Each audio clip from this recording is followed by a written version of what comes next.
আমাদের এই হোটেল 1952 সাল থেকে শুরু হয়েছে, এখন পর্যন্ত প্রায় 73 বছর। বরিশাল মুসলিম হোটেলে এক সময় ঢাকার সবচেয়ে মজার গরুর কালাভুনা পাওয়া যেত। এখন টেস্টের কি অবস্থা সেটা জানি না। আমি আজকে এখানে প্রথম খেতে আসছি। এখানে যত জায়গায় আমি কালাভুনা খাইছি, এখানকার টেস্টটা আসলে অন্যরকম। খাবারের মধ্যে অন্যরকম একটা স্বাদ আছে। যারা কালাভুনা পছন্দ করে তাদের জন্য আমি মনে করি এটা পারফেক্ট একটা জায়গা। এবং একটা ইন্টারেস্টিং পার্ট হচ্ছে এখানে মুরগির একটা কালাভুনা পাওয়া যায়, যেটা ঢাকাতে অন্য কোথাও করে বলে আমার জানা নাই। আমাদের মুরগির কালো ভুনা শুরু করার কাহিনী তো, কালো ভুনা গরুর অনেকে খাচ্ছে, অনেকে কাস্টমারে বলতেছে আপনারা মুরগির কালো ভুনা কেন করেন না, কালো ভুনা এত টেস্ট। মুরগির কালো ভুনাটা করা, তো করার পরে মুরগির কালো ভুনাটা কাস্টমারের কাছে এত জনপ্রিয়তা হইলো, তারপরে আমরা মুরগির কালো বোনা অনেক দিতেছি। প্রায় 15 বছর হয়ে গেছে মুরগির কালো বোনা চলতেছে। আমার মুরগির কালো বোনা এখন পার ডে 25 থেকে 30 কেজি যাচ্ছে। অনেকদিন পরে এই যে আঙ্গুল চেটে রিভিউটা দিলাম, আজকে এই মুরগির কালাভুনাটা খেয়ে আমি এটা করতে বাধ্য হয়েছি। আমরা এখন আছি হাজী ওসমান গনি রোড, এটা নবাবপুরও বলতে পারেন, আবার আলুবাজারও বলতে পারেন। পিছনে হচ্ছে সর্দার মাজেদ টাওয়ার, এই যে বড় মার্কেটটা, এটা সর্দার মাজেদ টাওয়ার। আপনার নবাবপুরে এসে যে কাউকে জিজ্ঞেস করলে দেখাই দিবে সর্দার মাজেদ টাওয়ার। এই মাজেদ টাওয়ারের ঠিক উল্টা দিকেই একটা চিকন সরু একটা রোড আছে। এই রোডের ভিতরে আমরা যাচ্ছি বরিশাল মুসলিম হোটেল নামে একটা হোটেল আছে, ওই হোটেলে আজকে দুপুরে লাঞ্চ করবো। গরু কালাভুনা হলো 210 টাকা। 210 টাকা হাফ। হাফ কয় পিস থাকবে এখানে? 48। 5 থেকে 6 পিস থাকবে। মুরগি কালাভুনা? মুরগি কালাভুনা হলো 130 টাকা। 130 টাকা। কয় পিস থাকবে? 4 পিস। 4 পিস থাকবে। এটা কি ব্রয়লার চিকেন দিয়ে করা? Broiler chicken. আর ভাত কত টাকা প্লেট? ভাত 15 টাকা প্লেট। 15 টাকা প্লেট। আচ্ছা, ডাল আছে? ডাল আছে, পাতলা ডাল 10 টাকা। 10 টাকা। আচ্ছা, পাতলা ডাল দিবেন। আমাদেরকে একটা মুরগি কালাভুনা দিবেন, একটা গরুর কালাভুনা দিবেন, আর ভাত দিবেন একটা। আমাদের যে দুইটা আইটেমের জন্য আজকে আসা, সেই দুইটা আইটেম চলে আসছে আমাদের হাতে। একটা হচ্ছে গরুর কালাভুনা, একটা মুরগি কালাভুনা। এই যে দেখেন গরুর কালাভুনাটা, এটা হচ্ছে 210 টাকা। 210 টাকা। এখানে 5 থেকে 6 পিস গোস্ত পাবেন। এখানে হাড় গোস্ত যেটা মিলানো হয় সবসময় সেটা পাবেন। এই যে গোস্তের পিস হচ্ছে এরকম, এই যে সাইজ। তো এখানে যেটা দেখতে হচ্ছে সলিড গোস্ত, সলিড মোটামুটি সলিড গোস্ত।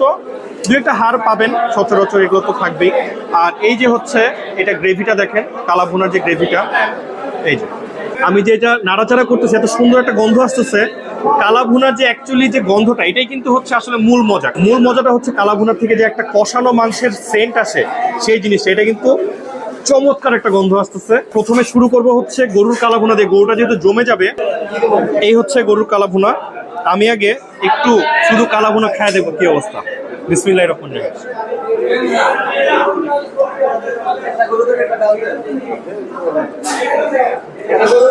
একটা অন্য ধরনের একটা মশলার একটা মিক্সচার আছে। রেগুলার কালাভুনা যেগুলো হয়, মাংসটা কষাতে কষাতে না খুব ড্রাই হয়ে যায়, শক্ত হয়ে যায়। কিন্তু এই জিনিসটা সেরকম না। এই জিনিসটা কালা হয়েছে, কিন্তু এই যে মাংসের ভিতরে প্রচুর ময়েশ্চার আছে, মাংসটা সফট, কিন্তু এট এ টাইম হচ্ছে উপরটা কিন্তু আবার একটু ক্রিস্পি টাইপের, যেটা হচ্ছে কালাভুনাতে হয়ে থাকে, একটু ভাজা ভাজা হয় জিনিসটা এরকম, কিন্তু ভিতরে আবার একদম সফট। সুপার। হালকা মিষ্টি মিষ্টি একটা ফ্লেভার পাচ্ছি, মিনিমাম একটা ঝাল আছে। গোস্তের পিসগুলো যেটা বললাম বেশ সফট। কালাভুনা হিসেবে কিন্তু জিনিসটা খুবই মজার।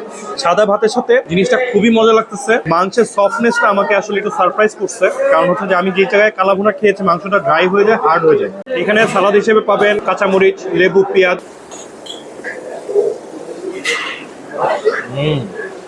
আমাদের আরেকটা এক্সক্লুসিভ আইটেম আছে, সেটা হচ্ছে যে মুরগির কালাভুনা। আমি ঢাকাতে কোথাও এর আগে মুরগির কালাভুনা খাইনি। ইনফ্যাক্ট আমি আজকে প্রথম মুরগির কালাভুনা খাচ্ছি। এটা হচ্ছে ব্রয়লার চিকেন দিয়ে করা হয়, এবং এটার ঝোলটা হচ্ছে গরুর কালাভুনা থেকে একটু লাইট, মানে একটু লালের দিকে, কিন্তু সেন্ট যেটা আসতেছে, কালাভুনার যে সেন্ট, এটা কিন্তু কোনো কমতি নাই। এটা গরুর কালাভুনার মতো, কিন্তু মুরগির কালাভুনাতে একটা চরম সেন্ট পাচ্ছি। এই যে হচ্ছে গোস্তের পিস, গোস্তের সাইজটা কিন্তু বেশ বড়, 4 পিস গোস্ত। এটা আরামসে দুইজন শেয়ার করে খেতে পারবেন। এটার গ্রেভিটা হচ্ছে এই যে দেখেন, আমার কাছে মনে হচ্ছে ঝোলটা একটু শুধু খায় দেখা ভালো, ঝোলটা কেমন হয়েছে হবে। ঝোলটা একদমই ডিফারেন্ট।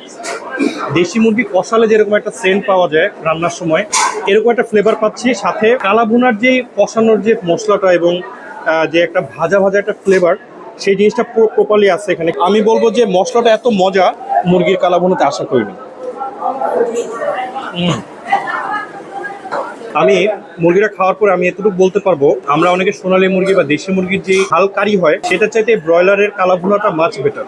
আমি এত মজাটা এক্সপেক্ট করে আসি নাই, বাট মুরগির কালা ভুনাটা খাওয়ার পরে না আমার মনে হচ্ছে যে গরুটা দিয়ে ফার্স্টে না খেয়ে মুরগিটা দিয়ে ফার্স্টে খেলে টেস্ট আরো ভালো পেতাম। কিন্তু মুরগিটা এত মজা লাগছে আমার কাছে, এটা অন্য লেভেলের। আমি বলবো যদি আপনি কালা ভুনা পছন্দ করেন, মুরগির কালা ভুনাটা ট্রাই করবেন, you will surely get amaze. ঢাকাতে খাওয়া মুরগির যে তরকারিগুলো, এটার মধ্যে one of the best item হচ্ছে এই বরিশাল মুসলিম হোটেলের মুরগির কালা ভুনা। দুপুরে খাওয়া দাওয়াটা আমরা শেষ করলাম আজকে চা দিয়ে। চাটা আসলে খুব মজার, চায়ের যে দুধ, এটার যে ফ্লেভার, এটার যে টেক্সচার এবং এটার যে সুইটনেসটা খুবই মজার।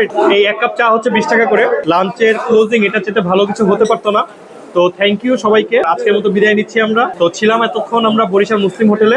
সবাইকে খোদা হাফেজ, আসসালামু আলাইকুম, আমার জন্য দোয়া করুন।